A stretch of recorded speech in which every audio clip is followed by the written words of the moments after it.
ردية بين الشيخ سلطان بن ناجع اليمين والشيخ الشاعر رشيد الزلامي رحمهم الله تعالى.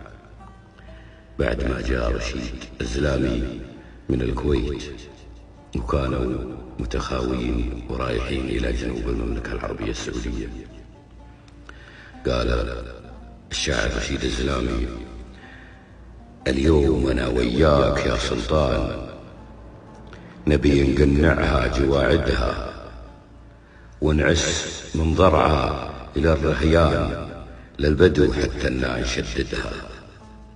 رد الشيخ سلطان بن ناجع يقول: لإن كان قولك صدق يا زلمان حط الوعيد ثم حددها، والهرج ما يصف بلا برهان والناس تكفيها عوايدها.